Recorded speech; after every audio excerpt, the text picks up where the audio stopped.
interception. Yeah, Kyle Fuller. He was looking like the sixth heartbeat right there, leading the band, singing. He had his backup dancers going. The Bears, they go on and get the win, now moving their season mark to a solid 8-3, 23-16. They come away with the W. Chase Daniel in that fill-in role, 27 of 37 for 230 yards, a pair of touchdowns. And, Willie, the one thing that we touched on is the fact that the Bears didn't really run the ball. Just 15 carries, 38 yards, not very Chicago-esque. No, and a little surprised by Matt Nagy. I thought he would come out and be a little more physical up front. I don't know what the game plan was, but once the game started, I was like, hey, listen, they want to open this defense up and throw the ball. I know they've struggled in pass defense, but Detroit actually did a solid job today at covering. And if it wasn't for a couple of turnovers, this game was right. They were neck and neck the entire time. I just thought opening up the way and style you need to play, especially without your starting quarterback, you should establish the game by running the ball, being a little more physical up front.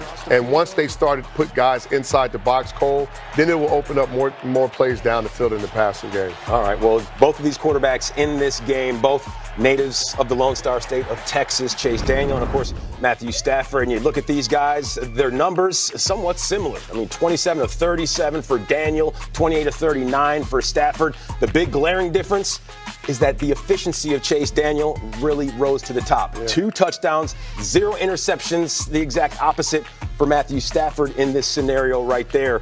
So 2-0 versus 0-2, more times than not, you're going to win that battle of the turnover battle every single time. And Chase Daniel, he was extremely efficient out there. 2 touchdowns, 0 interceptions. That's all you can ask in that fill-in role for Mitchell Trubisky. He was, and I understand it. But, from a backup, a guy who hasn't played that much, I know he was very familiar with the system. You just don't want to put that much pressure in him. Try to take some of the pressure away by, like I said, running the football. And luckily, you got a defense that can make plays. How important was this win for the Bears, knowing that Chase Daniel had to go out there and be efficient and not knowing what the end result was going to be in this Very efficient. I mean, they're trying to establish themselves in the division. They're trying to establish themselves in the playoff.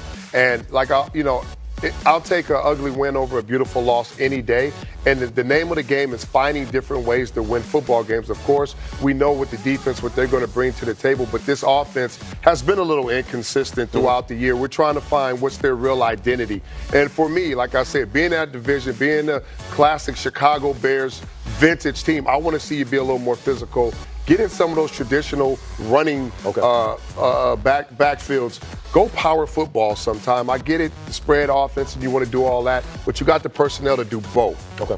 And I think you keep guys, a little off balance when you do that. Okay. How about the NFC North, Willie? Look a little bit like this. With the loss, the Lions, they're holding down the cellar right about now at 4-7. The Green Bay Packers, they have a pulse, but is very faint right about now, 4-5-1. Vikings, they just fell to the Bears on Sunday, 5-4-1. And it's the Chicago Bears, like we said earlier, as crazy as it sounds, at 8-3. Is 8-3 and moving forward with 5 games left for Chicago? Still not enough, man. You need more. And I know it's one game at a time, and the goal has always been you got to win a division first. And in that division, it gets a little sketchy going towards the end because you never know what Green Bay is going to do. Temperatures start to drop. Yeah, even if they're not in the playoff, they're going to come out and compete.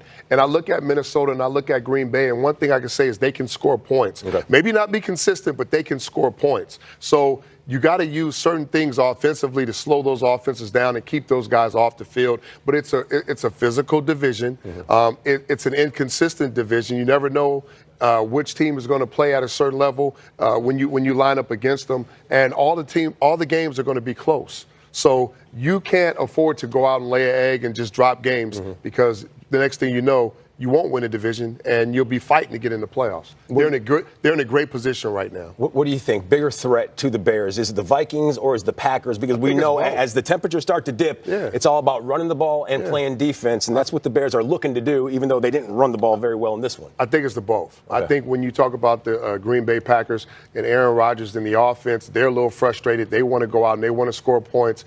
They've been criticized of not doing enough offensively lately, and they'll do that. And when you talk about Minnesota, they can hurt you a lot of different ways, and they have a defense that can go in and take the ball away and limit you from doing certain things. So you've got to play each team differently. It's 1 week at a time.